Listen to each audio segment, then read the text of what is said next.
Spirituality के बारे में, आप आध्यात्म के बारे में, आपका क्या ख़्याल है? क्या आइडिया है? क्या सोचते हैं आप इसके बारे में? जब भी कोई पूछेगा स्पिरिचुअलिटी क्या होती है, मैं एक नींबू दिखा के बोल दूँगा ये है स्पिरिचुअलिटी और सामने वाला बोलेगा पर मैंने हुँ। कुछ भी नहीं बताया। क्वांटम फ्लक्चुएशन होते हैं सपोज़ दैट या फिर बिग बैंग हुआ है, इस प्रकार की जो घटना है, किसी न किसी चीज़ की वजह से हुई है जिसका हमें कॉज़ नहीं पता है। अगर कोई चीज़ हाँ, नहीं पता तो ये बोलो ये नहीं पता। वहाँ पे हाँ। क्रिएटर को ठूँसने का क्या कारण है एक्सेप्ट कि तुम अपने धर्म की पावर बढ़ाना चाहते हो। कि हम एक काम करेंगे कि हम धर्म ग्रंथों को तो बिल्कुल खारिज कर देंगे एक बारी या फिर जब भी आस्तिक और नास्तिक की डिबेट होगी तो हम धर्म ग्रंथों पे बात नहीं करेंगे। हम क्या करेंगे, हम सीधे जाएँगे फिर यूनिवर्स के लेवल पर। सो जब आपको स्क्रीन पे कोई दिखता है ना, आपके मन में ऑटोमैटिकली ये आने लगता है कि इसमें कुछ तो अलग होगा, कुछ तो ख़ास होगा। बॉल आ भी रही है, उनके मुँह पे लग भी रही है, वो गिर भी रहे हैं और नीचे पड़े-पड़े बोल रहे हैं कि हम जीत गए। ये लोग यूनिवर्स के लेवल पे नहीं जा रहे हैं, ये लोग अपने ख़याली पुलाव बना रहे हैं। कि कुछ सवाल हैं जिनके जवाब हमारे पास नहीं है। आपको क्या लगता है कि इस यूनिवर्स को, इस दुनिया को, इस ब्रह्मांड को किसी ईश्वर ने बनाया? हाँ या ना में? मुझे नहीं पता। नहीं पता। वो लोग क्लेम कर रहे हैं कि गॉड है, उनके क्लेम को नापने की मशीन बनाकर हमें अपने आप को नापने की ज़रूरत नहीं है। कि अगर कोई ऐसा व्यक्ति आ रहा है कि तेरी लुंगी उतार दूँगा वाला, तो उनसे डिबेट करना बेकार है ना? लेकिन मुझे नहीं पता, बात खत्म। भाड़ में गया तुम्हारा गॉड और तुम्हारे क्लेम्स। कोई आता है, अपना पहला सेंटेंस बोलता है और मेरे दिमाग में ऑटोमैटिक रिप्ले होने लगते हैं वो 2 दर्जन कन्वर्सेशन जो इस टॉपिक पे मैं पहले कर चुका हूँ। हुँ, लोग चाहते हैं कि उनसे कोई प्यार करे। आपकी शादी में भी आया हूँ। फेम प्यार नहीं होता, ये कई लोग समझने में कच्चा खा जाते हैं। ये ऑनेस्टली ऑडियंस की सुविधा के लिए बता दूँ, ये पॉडकास्ट करने की कोशिश लगभग 1 साल से हो रही है। अब मैं क्या ही अलग वर्ड निकालूँ एथिस्ट के तौर पे। सो वैसे विमो भाई आजकल हिमालय की किस गुफाओं के अंदर आप घुसे पड़े हो मुझे ये बताओ? नाउ सो रिकॉर्डिंग शुरू हो चुकी है। मेरे साथ हैं विमो। मतलब मैं कितनी बड़ी गलती कर रहा हूँ कि मैं इंट्रोडक्शन दे रहा हूँ, पहली बात तो यही है। ठीक है? Hello, hello. तो विमो भाई आपसे मतलब काफ़ी लंबे टाइम से सोच रहा था यार कि पॉडकास्ट करेंगे, बातचीत करेंगे कुछ हाँ। बेहतरीन सी। कभी आप बीमार, कभी मैं बीमार, तारीख पर तारीख, तारीख पर तारीख होती रही। कभी तुम्हारा इंटरनेट कनेक्शन बीमार, कभी मैं घर से बाहर। ये ऑनेस्टली ऑडियंस की सुविधा के लिए बता दूँ, ये पॉडकास्ट करने की कोशिश लगभग 1 साल से हो रही है और यस, हर बार यस, कुछ यस। ना कुछ आई एम प्रिटी श्योर हमने 10 बार से ज़्यादा ट्राई किया और कुछ ना कुछ प्रॉब्लम आ जाती थी। आज हाँ, रिकॉर्ड हो हाँ, रहा है, हाँ। उम्मीद है आज फाइनली खत्म हो पाएगा रिकॉर्डिंग। हाँ, अगर आप इस पॉडकास्ट को देख पा रहे हैं तो मतलब यू आर लकी। टच मतलब जो भी आप कह सकते हैं उसको कह लेना यार। अब मैं क्या ही अलग वर्ड निकालूँ एथिस्ट के तौर पे। सो वैसे विमो भाई आजकल हिमालय के किस गुफाओं के अंदर आप घुसे पड़े हो? मुझे ये बताओ कि मैं तो भाई चलो मेरे जैसा व्यक्ति जो है जिसके पास आपका व्हाट्सएप नंबर है, जो सब कुछ है मेरे पास, मैं जानता हूँ, आपकी शादी में भी आया हूँ। लेकिन जो आपके फॉलोवर्स हैं, है ना? वो आपको काफ़ी लंबे टाइम से नहीं देख पा रहे हैं सोशल मीडिया पर कि भाई इंस्टाग्राम से अचानक से ही गायब हो जाना। एक इतने बड़े आज आपके एटलीस्ट हाफ मिलियन से ज़्यादा ही फॉलोवर्स होते हैं इंस्टाग्राम पर आई थिंक सो। तो हाफ मिलियन से ज़्यादा होते हैं, 3 लाख 4 लाख तो आपके अभी भी थे, मैं है जब ना? इंस्टाग्राम छोड़ा था तब 3 लाख से 500 कम था।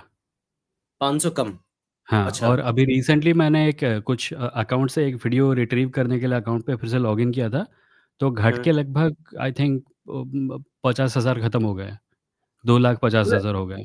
हाँ। 50,000 लोगों ने अनफ़ॉलो कर दिया मन से। हाँ, इंस्टाग्राम पे ये होता है and that is one of the problems with Instagram कि अगर आप इंस्टाग्राम का इस्तेमाल रेगुलरली नहीं करते हैं, तो आपके फॉलोअर्स घटने शुरू हो जाते हैं, नहीं ये जो बिल्कुल। कि नहीं होना चाहिए, एक अजीब-सी चीज़ है। लोग क्यों करेंगे? जिसने फॉलो बटन दबाया है, वो अनफॉलो हाँ, क्यों दबाएगा? कोई आज तक कोई भी ऐसा नहीं हुआ कि आप किसी इंस्टाग्राम अकाउंट पे जाते हैं, आप हुँ। देखते हैं कि इसने 6 महीने से पोस्ट नहीं किया और आप अनफॉलो कर देते हैं। ये कुछ लोग करते हैं, पर इंस्टाग्राम पे ये किसी और ही लेवल पे होता है मुझे ऐसा और लगता है कि इंस्टाग्राम का मुझे ऐसा लगता है कि शायद मैंने कुछ पढ़ा था इसके बारे में कि अगर हुँ। कोई यूज़र एक्टिव नहीं है, तो इंस्टाग्राम खुद ही अनफ़ॉलो कर देता है। पता नहीं क्या होता है, लाइक मैं तो किसी कंक्लूजन पे नहीं पहुँचा हूँ and I really don't care either. घट के भी हुँ, 2,50,000 कुछ कम नहीं है। अरे तो सही है यार, ऐसा मैं हमसे तब अकाउंट भी का यूज़ ज़्यादा। तो अभी कर नहीं रहा हूँ। क्योंकि आपने पूछा था, कुछ मैं राइटिंग पे फ़ोकस करने के लिए सोशल मीडिया का अपना टाइम घटाया था और ये हाँ। एक अचानक वाला प्रोसेस नहीं है, ये मैं कई सालों से कर रहा हूँ। मैंने कुछ साल पहले फ़ेसबुक डिलीट किया था, फिर ट्विटर हुँ, डिलीट किया था, फिर इंस्टाग्राम किया है। एक हुँ। समय आएगा फ्यूचर में शायद जब मैं यूट्यूब भी डिलीट कर दूँगा, क्योंकि मेरा लॉन्ग टर्म गोल गायब होना है। मैं हट जाना चाहता हूँ हर प्लेटफ़ॉर्म से, ताकि मैं अपनी मतलब ऐसा लाइफ़ को क्यों भाई? शांति से जी सकूँ। क्या? नहीं, ऐसा क्यों? मतलब है ऐसा हो यार सकता है ना, ऐसा पॉसिबल हो सकता है कि हम हमारी ज़िंदगी को सोशल मीडिया के रहते हुए भी जी सकते हैं। मतलब हाँ, मेरे साथ तो ऐसा है। पर नहीं ये क्या है पता है, ये आपके नेचर पे भी डिपेंड करता है। कुछ लोग हैं जैसे मेघनाद है, हाँ। मेघनाद लाइव स्ट्रीम करते हुए, सोशल मीडिया चलाते हुए 2 किताबें लिख चुका है, राइट? हुँ, मैं हुँ, मैं उस लेवल का मल्टीटास्कर नहीं हूँ। मैं कुछ चीज़ पे फ़ोकस करता हूँ तो मेरा 100% फ़ोकस उधर जाता है। इसीलिए जब मैं इंस्टाग्राम पे ग्रो कर रहा था, मैं और कुछ नहीं कर पा रहा था, क्योंकि मेरा पूरा का पूरा फ़ोकस हुँ, इंस्टाग्राम पे था। मैं उस हुँ, टाइप हुँ। का हूँ, ऑल और नथिंग। मेरा या तो पूरा का पूरा अटेंशन एक चीज़ पे जाएगा, वो अर्जुन वाली जो कहानी है, चिड़िया हाँ, की आँख तीर वाला, आँख पर या तो निशाना लगा। हाँ, या तो किसी भी चीज़ पे फ़ोकस नहीं रहेगा। और इसीलिए मुझे छोड़ना पड़ा, क्योंकि मेरी लाइफ़ का एक प्रायोरिटी है लिखना, और मैं लिखने पे फ़ोकस नहीं कर पा रहा था, पढ़ने पे फ़ोकस नहीं कर पा रहा था। ऊपर से हुँ, अटेंशन की वॉट लगी हुई थी, वो अलग बात है, जो कि सोशल मीडिया करता भी है। और जब से मैंने छोड़ा है सोशल मीडिया रेगुलर यूज़, हुँ, यूट्यूब को छोड़ के, हुँ, मैं सच में ये देख पाया हूँ कि मेरी लाइफ़ में बहुत सारे बदलाव आए हैं। मैं ज़्यादा फ़ोकस कर पाता हूँ, मैं ज़्यादा पढ़ रहा हूँ, मैं ज़्यादा लिख रहा हूँ, मैं हुँ, ज़्यादा आराम से सो पा रहा हूँ। मेरी हुँ। स्लीप साइकिल का बैंड बज गया था। और मैं सो पाता हूँ। अब मैं एक फ़ॉर्च्यूनेटली एक ऐसी जगह पे आ चुका हूँ, जब मैं बिस्तर पे लेटता हूँ, 5 मिनट आँखें बंद करके लेटता हूँ और मैं सो जाता हूँ। पहले तो ये बहुत फ़ोन पे अच्छी बात चिपके है। रहे। हाँ, हाँ। और ये इतनी वैल्यूएबल बात है, ये आपको मेरी उम्र तक पहुँचने के बाद पता चलता है, ये कितनी ज़रूरी बात है। क्योंकि यंग एज में पता नहीं चलता, हाँ, चलता है 2 बजे सो लेंगे, 3 हुँ, बजे सो लेंगे वगैरह-वगैरह, सुबह 7-8 बजे उठ लेंगे, ऐसा कुछ। पर मैंने डिसाइड किया कि अगर मैं 40 की उम्र में मेरी जो हेल्थ है, हुँ, अगर मैं नहीं चाहता कि 50 की उम्र तक मेरा पूरी तरह से बैंड ना बज जाए, हुँ, हुँ, तो हुँ, मुझे कुछ चेंजेस लाने होंगे। और फिर मैं वो चेंजेस लाया, और इसका एक कारण तो सोशल मीडिया छोड़ने का कारण एक तो वो था। कई कारण हैं, हुँ। पर ये एक इम्पोर्टेंट, बहुत इम्पोर्टेंट कारण था, जो मैं जिसके पीछे मैं कई साल से लगा था, और मैं धीरे-धीरे करके उसी को पूरा कर रहा हूँ। अच्छा, आपको ऐसा लगता है मेमो भाई जैसे कि आपने सोशल मीडिया को छोड़ दिया, मतलब हुँ, यूट्यूब को फिर भी मैं काफ़ी पैमानों पर बेहतर मानता हूँ, क्योंकि उसका हाँ, काफ़ी कंट्रोल आपके पास रहता है। हुँ, तो बाकी अगर सोशल मीडिया की बात करें, हालाँकि मुझे लगता है कि आप यूट्यूब के ज़रिए ऑलमोस्ट सारी इन्फॉर्मेशन ले लेते होंगे, जो भी इस दुनिया में चल रहा है। अदरवाइज़ हुँ, आप वेबसाइट विज़िट कर लिया या फिर आपने न्यूज़पेपर पढ़ हुँ, लिया। तो वैसे कभी पर्सनल लेवल पर कुछ ऐसा मिस किया है आपने कि हाँ, मैंने कोई चीज़ मिस कर दी कि यार ऑडियंस थी, ऑडियंस का प्रेज़ करना आपको, एक एक तारीफ़ें करना, होता है ना लोग मिस करते हैं, लोग उस चीज़ को मिस करते हुँ, हैं। बहुत सारे लोगों का उनका हुँ, ड्रीम होता है कि लोग मेरी वाह-वाही करें। हुँ। तो नहीं, ये वो चीज़ मुझे इस चीज़ कभी पे आप था बिल्कुल नहीं। करते हैं। वो मुझे कभी था नहीं। लाइक मैं ये झूठ नहीं बोलूँगा कि लोग जब अच्छी ब चीज़ें बोलते हैं तुम्हारे बारे में तो तुमको अच्छा लगता है। मैं ये नहीं बोलूँगा अरे मुझे कोई फ़र्क नहीं पड़ता। फ़र्क सबको पड़ता है और अच्छा भी लगता है। पर हाँ, बियॉन्ड द पॉइंट मैंने रियलाइज़ किया कि इससे फ़ायदा मुझे नहीं हो रहा, इससे फ़ायदा उन लोगों को नहीं हो रहा जो मुझे देखते हैं, इससे फ़ायदा सिर्फ़ मार्क ज़करबर्ग को हो रहा है। और इंस्टाग्राम के बारे में सबसे अजीब चीज़ है कि तुम इंस्टाग्राम पे जाके मार्क ज़करबर्ग को 20 गालियाँ दोगे, हाँ, तुम्हें घंटा फ़ायदा नहीं होगा, जो देखेगा उसको घंटा फ़ायदा नहीं होगा, मार्क ज़करबर्ग ज़्यादा अमीर बनेगा। उसी को और फ़ायदा होगा उसको गाली देने पर। एग्ज़ैक्टली, तो ये गेम वही है। और हुँ, मैंने ये भी रियलाइज़ किया कि ये लोग फ़ेम के बारे में एक चीज़ समझते नहीं हैं। कोई मतलब हुँ, लोग देखते हैं, लाइक एक यूट्यूबर है या एक इंस्टाग्रामर है, हुँ, और लोग कहते हैं मैं तो तुमको बहुत आदर से देखता हूँ या प्यार करता हूँ, मैं तुम्हारी हर चीज़ को फ़ॉलो करता हूँ। हुँ, और लोग समझते हैं कि लोग देखते हैं ये सब और सोचते हैं काश मैं भी ये पाता, काश मुझे भी लोग प्यार करते। हुँ, और ये जो नीड है, ये एक्चुअली बहुत बेसिक है, ये है दोस्ती। हुँ। लोग चाहते हैं कि उनसे कोई प्यार करे। पर fame is not that. Fame प्यार नहीं होता। ये कई लोग समझने में कच्चा खा जाते हैं। फेम होता है, तुम्हें वो लोग पसंद करते हैं जो तुम्हें जानते नहीं हैं। जो दोस्ती आपकी होती है, असलियत तुम्हें नहीं वो लोग जानते हैं। पसंद करते हैं जो तुम्हें जानते हैं। और कई हुँ, लोग, चूँकि हमारे यहाँ एक हुँ, लोनलीनेस का एपिडेमिक भी चल रहा है ना, लोगों के पास दोस्त नहीं है। लोगों के पास दोस्त नहीं है, लोगों के पास फैमिली में भी अच्छे रिश्ते नहीं हैं, और लोग चाहते हैं कि उनके दोस्त हों, और चूँकि उनको आस-पास दिखता नहीं है वो लोग ये सब इस सब का जो सॉल्यूशन है वो ऑनलाइन ढूँढना शुरू कर देते हैं। किसी क्रिएटर को लिख देते हैं कोई लेटर। मुझे लेटर आते हैं आज तक। कि मेरा ब्रेकअप हो गया, मैं क्या करूँ? मेरा ये हो गया, मैं क्या करूँ?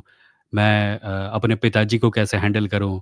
मेरे परिवार में हुँ। ये हो रहा है, मैं कैसे करूँ? मतलब तुम्हें क्यों लगता है कि मुझे इन सवालों के जवाब पता है? और बी कि मैं क्वालिफ़ाइड हूँ इन सवालों के जवाब देने के लिए, क्योंकि हो सकता है ये सारी प्रॉब्लम्स मुझे भी हो अपनी लाइफ़ में। हुँ, सो जब आपको स्क्रीन पे कोई दिखता है ना, आपके मन में ऑटोमैटिकली ये आने लगता है कि इसमें कुछ तो अलग होगा, कुछ तो ख़ास होगा, और फिर लोग तुमको पूछने लगते हैं। और मुझे लगता है कि आपका, मेरा, हमारा ये रिस्पॉन्सिबिलिटी भी बनता है कि हुँ। हम लोग उस चने के झाड़ पर ना चढ़ें, कि हम अपने, हाँ। लोग लोग समझेंगे कि तुम्हें बहुत कुछ पता है, पर जिस दिन तुमने समझना शुरू कर दिया कि तुम बहुत बड़ी तोप हो, तो हुँ, तुम्हारा हुँ। डाउनफॉल निश्चित है।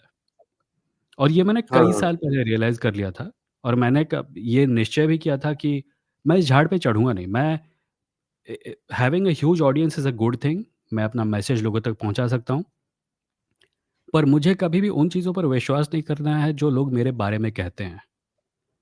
सो ये उसका एक न इस जिस जो सवाल आपने पूछा उसको देखने का एक पर्सपेक्टिव ये है कि श्योर, एक इंसान को दूसरे इंसानों का अप्रूवल अच्छा लगता है, हुँ, पर वो अप्रूवल हमेशा मेरे लिए अच्छा नहीं है, और ना ही हुँ, शायद उन लोगों के लिए है जो मुझे कह रहे हैं। हुँ। सो अ, जैसे कि मतलब आपने सोशल मीडिया भी छोड़ दिया था, सब कुछ काम कर दिया इस तरह का। यानी आप एक प्रकार से जितना मैं समझ पा रहा हूँ कि आप एक ऐसे मोड पर चले गए, एक संन्यास टाइप का मोड जो होता है, लेकिन एक वो वाला संन्यास नहीं, एक अलग तरह का संन्यास इन चीज़ों से, कि काफ़ी लोगों को मैंने आपकी आपकी वीडियो के ऊपर कमेंट्स भी देखता हूँ, जब भी आपकी कोई वीडियो अपलोड होती है, तो मैं उसको देखता हूँ ऑब्वियसली। आपकी नज़र में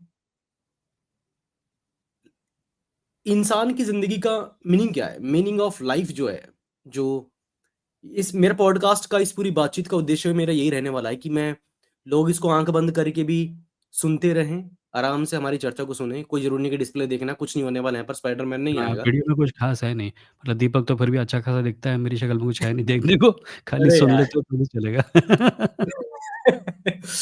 सो आप क्या समझ पाए हैं? लाइफ़ का मीनिंग मीनिंग ऑफ लाइफ़ का मतलब क्या है? हैप्पीनेस है, सक्सेस है कोई या मीनिंग फिर क्या नहीं है, है आपकी नज़र में? कोई आप मीनिंग नहीं है। क्या समझ पाए? मैंने ये समझा कि लाइफ़ का कोई मीनिंग नहीं है, हुँ, और जिस दिन तुम रियलाइज़ कर लोगे कि कोई मीनिंग नहीं है, तुम्हारे हाथ में एक शक्ति आ जाती है, और वो शक्ति होती है कि अब ये मीनिंग मैं डिसाइड करूँगा। और अच्छे लोग अच्छा मीनिंग डिसाइड करते हैं, बुरे लोग बुरा हुँ, मीनिंग डिसाइड करते हैं। पर यूनिवर्स में फंडामेंटली कोई by default top down mechanism नहीं है कि इंसान इसलिए एग्ज़िस्ट करते हैं। हम कुछ चीज़ें करते हैं, फॉर एग्ज़ाम्पल रिप्रोड्यूस करते हैं, और वो हुँ, हमारा इवोल्यूशनरी डिफ़ॉल्ट है, उसको instinct for propagation of the species या इंस्टिंक्ट फॉर सर्वाइवल कह सकते हो। पर उसके अलावा ये भी पर्पसेस नहीं है, ये फंक्शंस हैं। और हम इन फंक्शंस में से किसी एक फंक्शन को चूज़ करके अपना पर्पस डिक्लेयर कर देते हैं। मैंने पर्पस के ऊपर एक अच्छा खासा बड़ा वीडियो बनाया हुआ है, उसका लिंक हुँ, आपको भेज दूँगा, आप इसके नीचे डाल दीजिएगा। हुँ, पर हुँ, हुँ, वही है, मुझे नहीं लगता कोई मीनिंग है लाइफ़ में, और ये एक अच्छी चीज़ है। क्योंकि जो भी लोग आपसे कहते हैं कि लाइफ़ में मीनिंग है, वो बस यही चाहते हैं कि आप वो करें जो वो चाहते हैं, या वो करें जो उनके ग्रंथ कहते हैं। मैंने कुछ दिन पहले किसी स्कैमर को कहते हुए सुना था कि ईश्वर पे विश्वास ना करना सिर्फ़ और सिर्फ़ रिस्पॉन्सिबिलिटी से दूर भागना है, राइट? हैं? तो फिर मैंने सोचा कि ये ओके, सो मेरा सवाल ये होगा कि कौन-सी रिस्पॉन्सिबिलिटी, और तुम होते कौन हो बताने वाले कि मुझे, कि मेरी रिस्पॉन्सिबिलिटी है क्या? ये हाँ, पर्टिकुलरली किसी ब्राह्मणवादी चीज़ की बात कर रहा था। तो उसके हुँ, हिसाब से रिस्पॉन्सिबिलिटी तो वही होगी कि जो सिस्टम उसने बनाया है, उसके पूर्वजों ने बनाया है, उसको फ़ॉलो करो। हुँ, हुँ, और उस सिस्टम के चलते रिस्पॉन्सिबिलिटी का मतलब है वो करो जो हमने कहा है कि तुम्हें करना चाहिए। सो ये जो मीनिंग वाले जितना भी डिस्कोर्स होता है ना, ये हमेशा पावर प्ले होता है। लोग चाहते हैं कि तुम कुछ करो जो कि वो चाहते हैं। क्योंकि ये वाला सवाल ना मेरे माइंड में इसलिए आया क्योंकि ल हाँ, सॉरी मुझे लगा मैं पॉज़ हो गया। तो मेरे माइंड में ये वाला सवाल इसलिए आया क्योंकि बहुत सारे आज आप देखेंगे ना कि जो हमारे यूथ हैं, ख़ासकर जो यूथ हैं, वो अननेसेसरी इसका स्ट्रेस ले रहे हैं कि ये वो नॉर्मल ख़ासकर है, उसका कारण ये है कि वो लोग यूथ हैं। नहीं, अब क्वेश्चन कंप्लीट कीजिए फिर इसका बताता दूसरा हूँ। रीज़न इसका दूसरा रीज़न ये भी है कि जो धर्मगुरु हैं, जो वक्ता हैं आजकल, जैसे कि मैं आचार्य प्रशांत की बात करूँगा, क्योंकि वो फ़ेमस हैं आज के टाइम पर, उनका नाम लेना बिल्कुल ठीक रहेगा, कि ज़िंदगी का मीनिंग ये है, या फिर इस प्रकार की हम बातें करते हैं कि वो हमको ऐसा ट्रस्ट दिलाना चाहते हैं कि जो हम ज़िंदगी जी रहे हैं, ये तो तुम कीड़े-मकोड़े की ज़िंदगी जी रहे हो। लाइफ़ का मीनिंग तो कुछ और ही है। तो ये अननेसेसरी जो स्ट्रेस है, ये जो लोगों के बीच में पैदा हो रहा है, मैं इसको देखकर काफ़ी क्यूरियस था कि भई मैं काफ़ी सारी चीज़ों को लेकर क्लियर हूँ। जैसे कि मैं इस बात से क्लियर हूँ कि भई इंसान के तौर पे मैं बाय डिफ़ॉल्ट पैदा हो गया, तो मीनिंग भी मेरे लाइफ़ का कोई ना कोई होगा ही, बाय डिफ़ॉल्ट हो ही जाएगा, है ना? भले ही मेरा मीनिंग ये हो कि मेरे की लाइफ़ का कोई मीनिंग ही नहीं है, कि भई मेरे हुँ। को बस खाना-पीना है और अपनी ज़िंदगी को बुढ़ापे तक जीना है और मर जाना है और मेरे परिवार को खुश रखना है। मेरे लाइफ़ का मीनिंग इतना भी हो सकता है। लेकिन वो इस प्रकार से दिखाते हैं जो धर्मगुरु हैं कि ये नहीं है। ये तुम क्योंकि आज भारत के अंदर देखें या फिर दुनिया में देखें हम कि जो लोग पारिवारिक लोग हैं, जो लोग परिवार में रहते हैं और अपने परिवार को खुश रखते हैं एनी हाउ, उनको बहुत ज़्यादा इंटेलेक्चुअल या फिर बहुत ज़्यादा अच्छा व्यक्ति के तौर पे नहीं देखा जाता है आज के फिलॉसॉफिकल कंडीशन के हिसाब से, कि नहीं यार ये तो ज़िंदगी खाली जी ही रहे हैं, लेकिन इनको मीनिंग ऑफ लाइफ नहीं ओके। पता। क्यों? नहीं, क्योंकि वो ये इस एज का भी है पर्टिकुलर ना कि किताब को नहीं पढ़ रहे हैं। सो जो यंग है, उसको हाँ, हमेशा लगेगा कि उसको मीनिंग ढूँढना है हाँ, और चूँकि वो साथ ही साथ रिबेलियस भी है, वो चाहेगा कि कोई ऐसा मीनिंग ढूँढूँ जो बाकी लोगों के पास नहीं है। इसीलिए हुँ, आपको कई यंग लोग मिलेंगे को जो किसी एक फिलॉसफी को पकड़ लेते हैं और फिर सबके ऊपर सबको वही बोलने लगते हैं, तो पता है ये है असली चीज़। भैया तेरी उम्र 17 साल है, तू जिस चीज़ को असली चीज़ आज समझ के बैठा है, 2 साल बाद हुँ, कोई और चीज़ होगी वो। The uh, important thing to remember is कि लाइफ़ आपको नए-नए मीनिंग्स दिखाती रहेगी 50, 60, 70 साल की उम्र तक भी।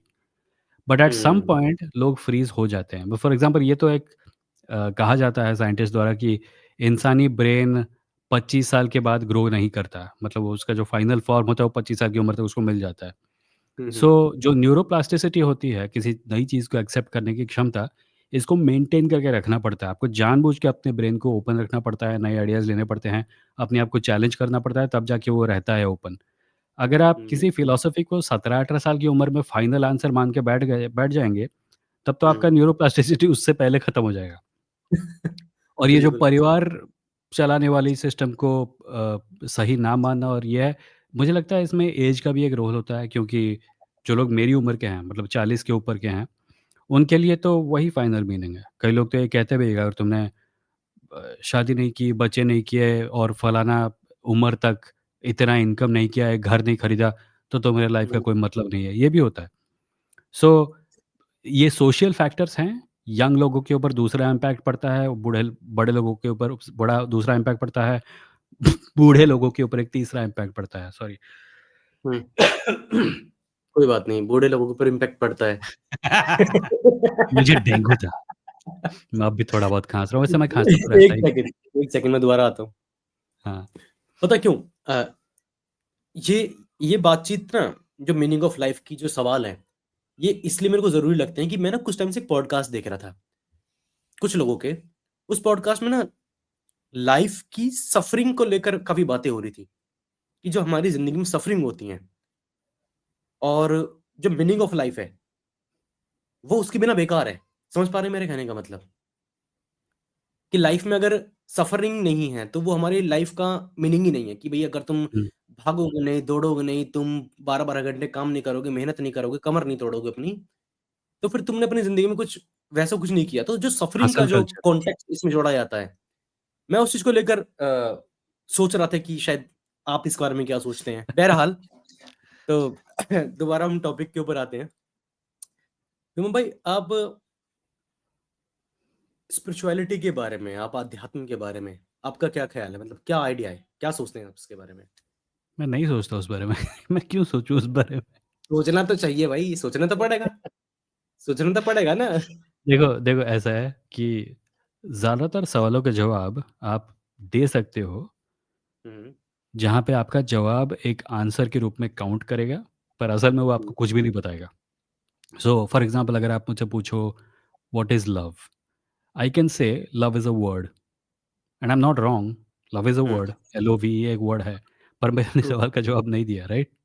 हुँ, स्पिरिचुअलिटी के मामले में यही होता है। जब भी कोई पूछेगा स्पिरिचुअलिटी क्या होती है, मैं एक नींबू दिखा के बोल दूँगा ये है स्पिरिचुअलिटी और सामने वाला बोलेगा वैसे उसने जवाब तो दे दिया है, पर मैंने हुँ, कुछ भी नहीं बताया है। और स्पिरिचुअलिटी के बारे में जब भी कोई पूछता है ना तो उस सवाल का जो भी जवाब होता है, जहाँ से भी आता हुँ, है, वो एक नींबू ही होता है क्योंकि किसी को नहीं पता वो है क्या? किसी को नहीं पता उसका मतलब क्या है? या कम से कम सबके पास उसके अलग-अलग मतलब हैं। मैं अगर पूछूँगा मैं पूछूँगा ये क्या है? राइट? ज़्यादातर लोग हुँ, इसको कैंची बोलेंगे क्योंकि हमारे पास एक शेयर्ड डेफिनिशन है इस ऑब्जेक्ट की। स्पिरिचुअलिटी के मामले में वो नहीं कर सकते। इनफैक्ट कई कॉन्सेप्ट्स के मामले में डाइवर्जेंस होती है। कुछ लोग एथीज़्म के डेफिनिशन को लेके भी डिसएग्री करते हैं, रिलिजन के डेफिनिशन को लेकर डिसएग्री करते हैं। स्पिरिचुअलिटी इन सब वर्ड्स को जितना भी प्रॉब्लम होता है क्लियर डेफिनिशन में, सबसे ऊपर है। हुँ, कुछ लोगों के लिए स्पिरिचुअलिटी का मतलब है एक्चुअली स्पिरिट्स पर विश्वास करना, भूत-प्रेतों में। कुछ लोगों के लिए हुँ, स्पिरिचुअलिटी का मतलब है सिर्फ़ खुश रहना। कुछ लोग एक अच्छा-सा चॉकलेट मिल्क शेक पीकर बोलते हैं, "wow! That was a spiritual experience for me." So hmm. मैं सोचता ही नहीं हूँ इस बारे में। मुझे नहीं लगता कि अगर किसी को भूत-प्रेतों में विश्वास है, तो उसको समझने में स्पिरिचुअलिटी वर्ड मेरी मदद करता है। या अगर किसी को चॉकलेट मिल्क शेक पसंद है, तो उसको जो खुशी महसूस हो रही है, उस खुशी को महसूस करने में स्पिरिचुअलिटी वर्ड मेरी मदद करता है। It's a word with so many definitions that it just might as well not have any meaning at all. तो मेरा स्पिरिचुअलिटी को लेके वही पोज़ीशन है। सालों से वही नहीं, पोज़ीशन है। मैं जैसे लाइफ़ कि में भी यही बोलते आ रहा हूँ।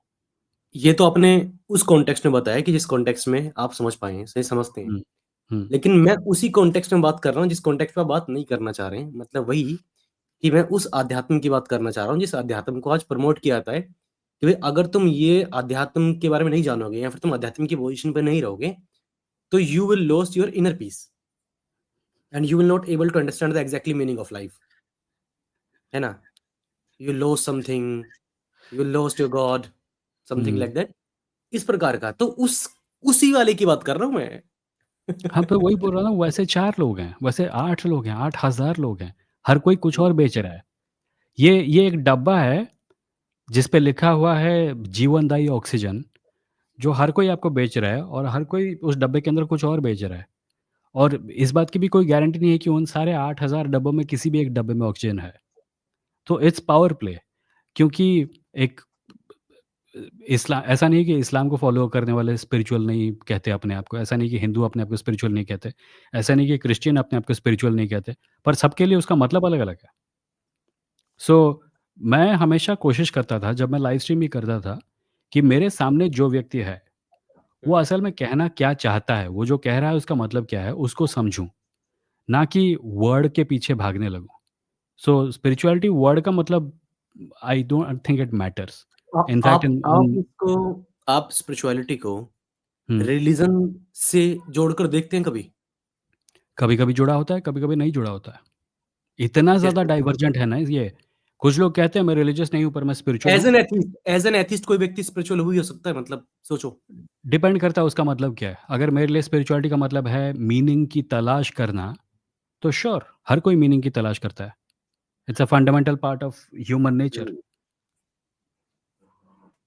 क्योंकि जितना मैं आज तक समझ पाया हूँ, जैसे कि आप होता क्या है आपको बता रहा हूँ मैं, कि ये बात आपको भी पता है, ये बात मुझे भी पता है, कि डेफिनिशंस हर व्यक्ति, मतलब मान लीजिए बहुत सारे लोग हैं कि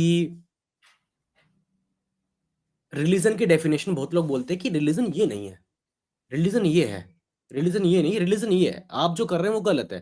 हुँ। रिलीजन तो धर्म, रिलीजन हुँ, अलग है, धर्म हुँ, अलग है। हुँ, तो मैं उसी कॉन्टेक्स्ट में कह रहा हूँ कि लोग आजकल क्या है कि जब हम स्पिरिचुअल की बात कर रहे होते हैं, तो हम क्या बात कर रहे होते हैं कि स्पिरिचुअल एक ऐसा वे ऑफ लाइफ है, जिसके ज़रिए आप भगवान को पा सकते हैं। यानी एक ऐसे मैकेनिज़्म है जो स्पिरिचुअल जो है, कि आप आत्मा कहाँ से हमारी आई, हमारी कॉन्शसनेस कहाँ से आई, हम एक ऐसी किसी डिवाइन पावर से जो कि ओमनीपोटेंट है, हम उससे कनेक्ट कर पाएँगे अपने आप को, अगर हम स्पिरिचुअल बनेंगे।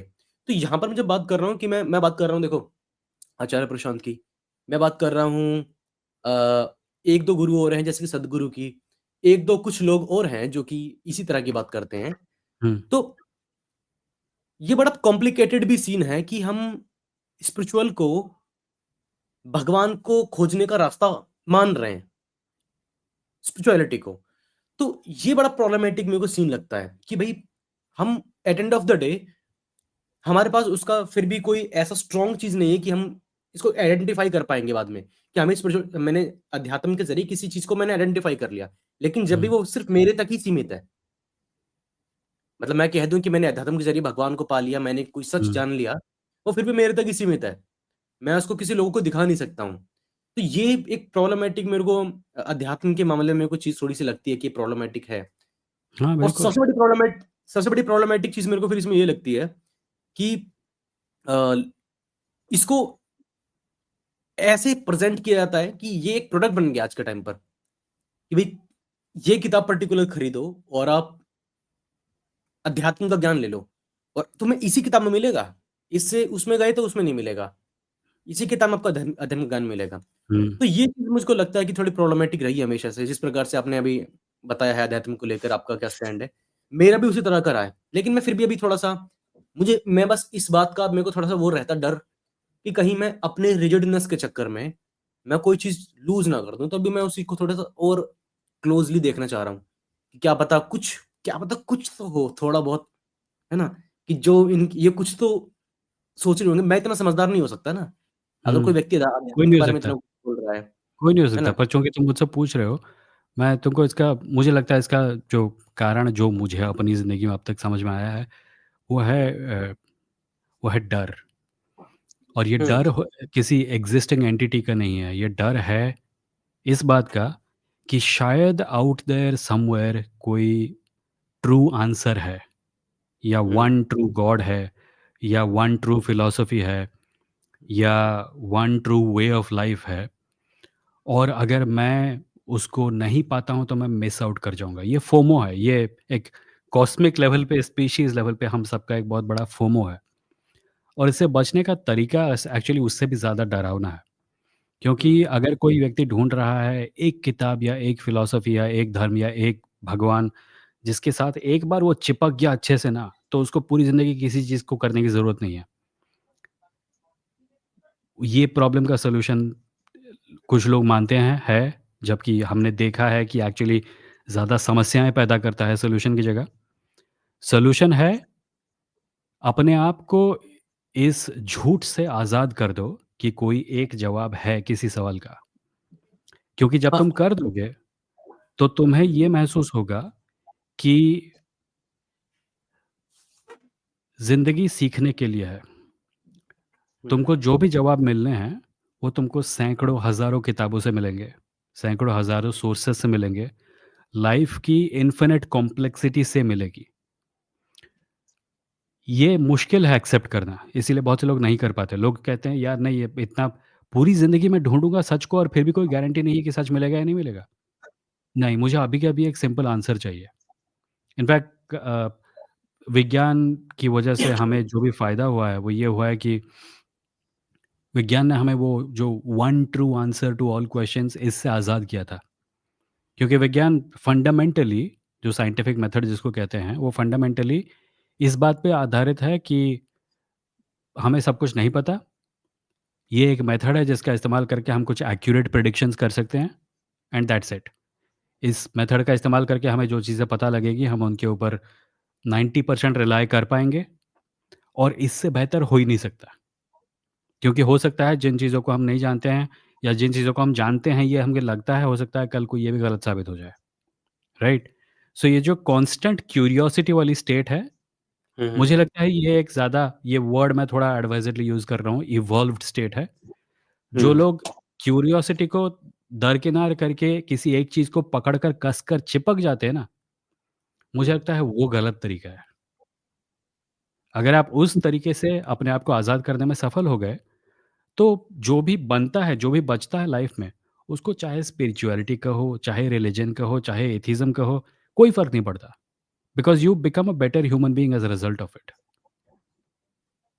इसमें ना मैं एक बात और ऐड करना चाहूंगा जो मैं अभी तक समझ पाया हूँ जितना मेरी हुँ, अंडरस्टैंडिंग में था, कि हम अध्यात्म का इस्तेमाल इंसान वहां करता है जब हम किसी ऐसे अनकंफर्टेबल ट्रुथ से अपने आप को रिलेट नहीं कर पाते, हम इस बात से हुँ, रिलेट नहीं कर पाते कि हमको मरना है। हम इस बात से रिलेट नहीं कर पाते कि यार भगवान नहीं है।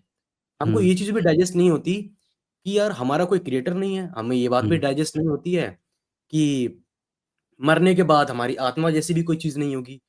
ऐसी कई सारे जो डार्क ट्रुथ हैं, जो कि हमें दिखा जो हमको थोड़ा अनकंफर्टेबल कर देते हैं कि इस जो हमको दिखाते हैं, जैसे कि हमारी शुरुआत हुई थी बातचीत में, कि हमारी मीनिंग का कोई हमारी लाइफ़ का कोई मीनिंग ही नहीं है।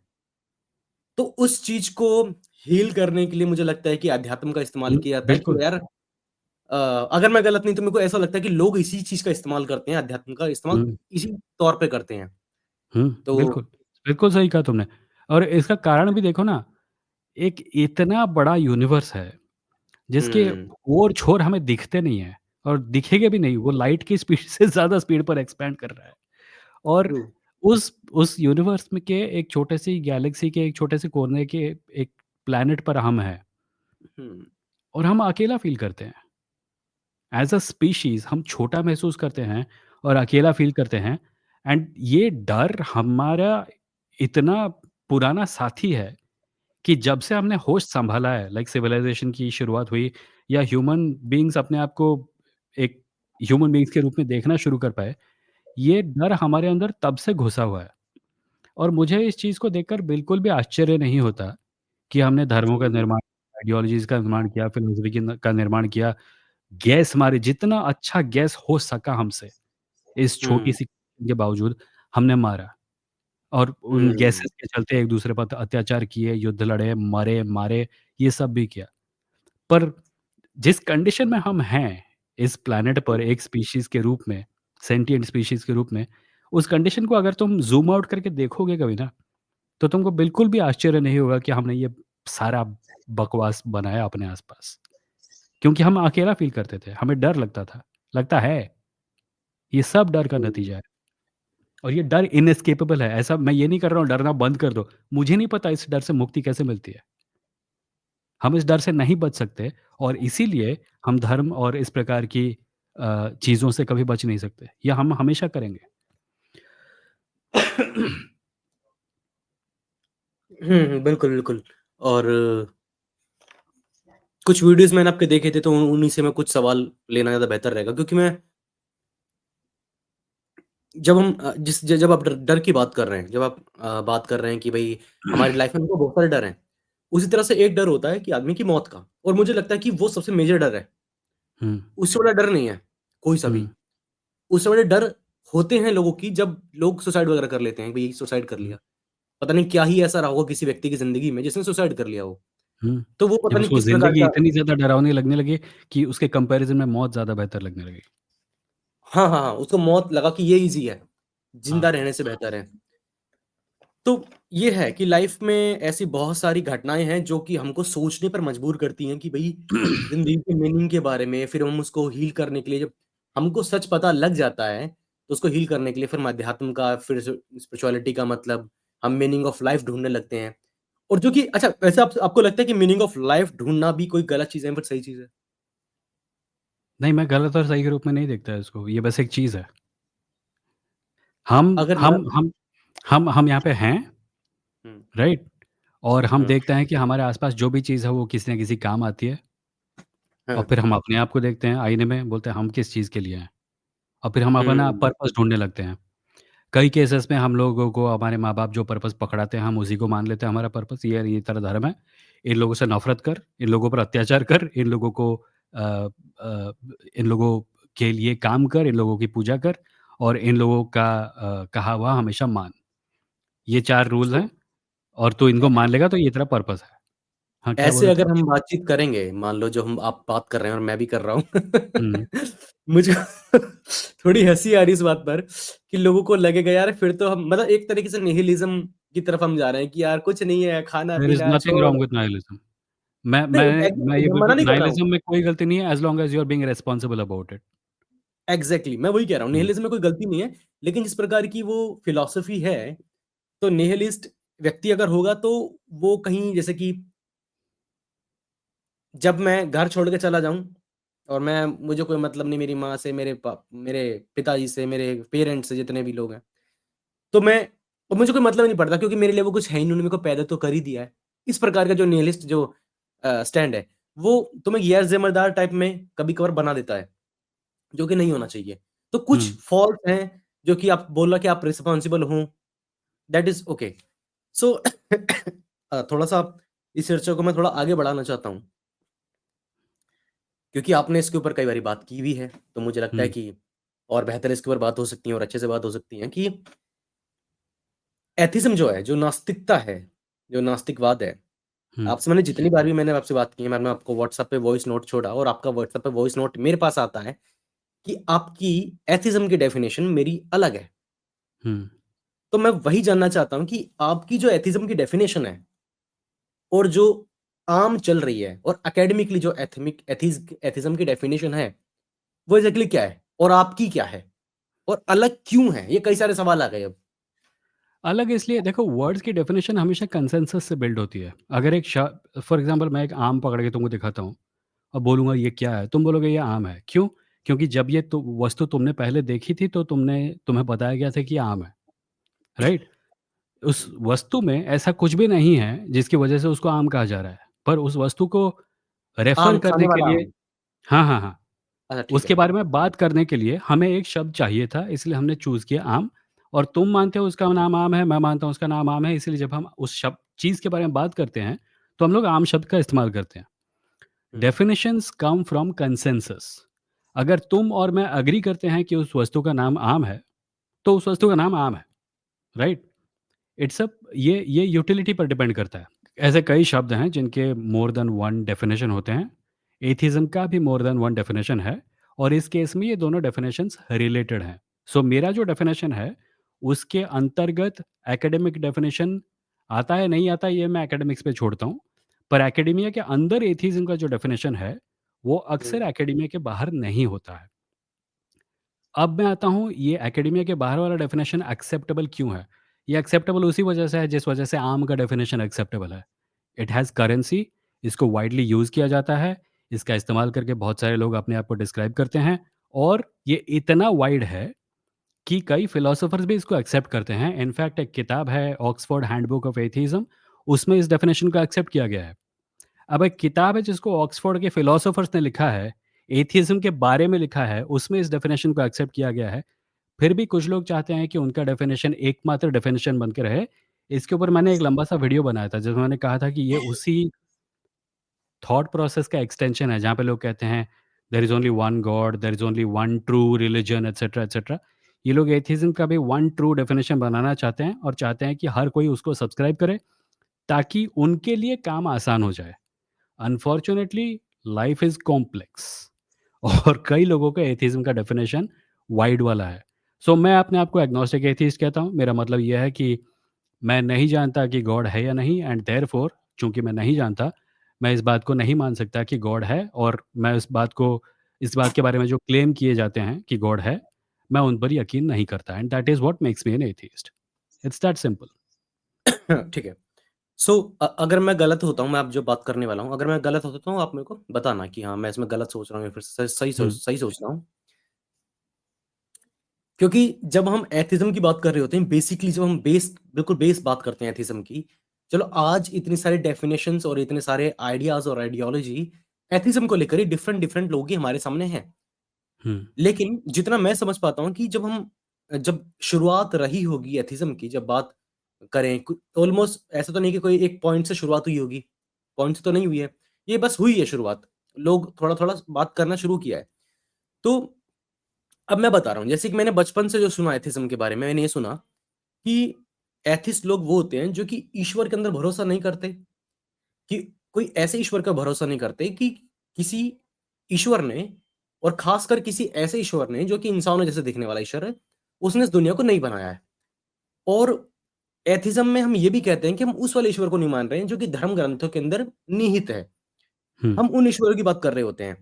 तो जो मैं समझ पाता हूँ कि बेसिक जो डेफिनिशन, अब इसको डिफाइन नहीं कर सकता मैं कि मैं इसकी लिख के दे दूँ कि डेफिनिशन ऐसे-ऐसे हुँ, है। हुँ, हुँ, लेकिन हुँ, कॉन्टेक्स्ट मेरा यही है कि जब मैं ईश्वर को मना कर रहा हूँ, मैं ऐसे ईश्वर ईश्वर की मना कर रहा हूँ जिस ईश्वर की परिकल्पना धर्म ग्रंथों में की गई है। ऐसे ईश्वर की परिकल्पना ऐसे लोगों के द्वारा की गई है कि वो ईश्वर धर्म ग्रंथों के अंदर भी एक आदमी है, एक मेल के तौर पर है। तो जब मैं व्यक्तिगत तौर पर बोल रहा हूँ, कि मैं एथिस्ट हूं, मैं तो मैं ये बात कह रहा होता हूं, ठीक है। अब दूसरा पॉइंट इसमें क्या है कि अभी जैसे कि मेरी कुछ एक दो लोगों से जब मेरी डिबेट होती है, बातचीत होती है, तो मेरे को वो इस पॉइंट पे स्टिक कर लेते हैं कि तुम एथिस्ट तो नहीं हो। वो पॉइंट क्या होता है? वो पॉइंट ये होता है कि जैसे कि फॉर एग्जाम्पल कुछ लोग इस बात को मेरे सामने कोट करते आए हैं कि जैसे कि एटम जो होता है, एटम, ठीक है, एटम जो होता है, जैसे कि सपोज दैट कि कार्बन के 6 इलेक्ट्रॉन, प्रोटॉन और न्यूट्रॉन होते हैं कार्बन के। तो जो दूसरा कार्बन का एटम है उसके अंदर 5 इलेक्ट्रॉन है और एक दूसरे एटम के पास 7 इलेक्ट्रॉन है, तो वो इसको बैलेंस हुँ, करने के लिए एक इलेक्ट्रॉन दूसरे को दे देता है, हुँ, ठीक है। तो यहां पर वो बोलते हैं, इस लोगों का कहना होता है, ऐसे काफी सारे जो लोग थीस्ट लोग हैं जो कहते हैं कि इसके अंदर कोई ना कोई नॉलेज है, नॉलेज नहीं है, इसमें कोई ना कोई कॉन्शियसनेस है जिसकी वजह से वो ये वाला काम कर रहे हैं हुँ। इलेक्ट्रॉन्स या फिर एटम्स में। मैं ये जब ये वाली बात बोलता हूं कि भाई नहीं, ऐसा नहीं है, तो वो बोलते हैं कि ऐसा है और इसका कोज भगवान है। लेकिन मैं बोलता हूं कि हाँ, ऐसा हो सकता है कि इसके पीछे कोई ना कोई चीज हो, लेकिन वो मेरी नजर के अंदर कोई ना कोई फिजिक्स का कोई नया लॉ हो सकता है, वो कोई पार्टिकल हो सकता है, वो कुछ ना कुछ हो सकता है। तो जब मैं ये वाली चीज एक्सेप्ट कर रहा हूं कि हाँ, ऐसा कुछ किसी ना किसी चीज के पीछे कोज हो सकता है, बिग बैंग के पीछे कोई कोज हो सकता है, ग्रेविटी के पीछे कोई कोज हो सकता है, वर्चुअल पार्टिकल के पीछे कोई कोज हो सकता है, तो जब मैं इस चीज को एक्सेप्ट कर रहा हूं, तो क्या मैं एथिस्ट नहीं रहा? मुझे पूछ रहे हो?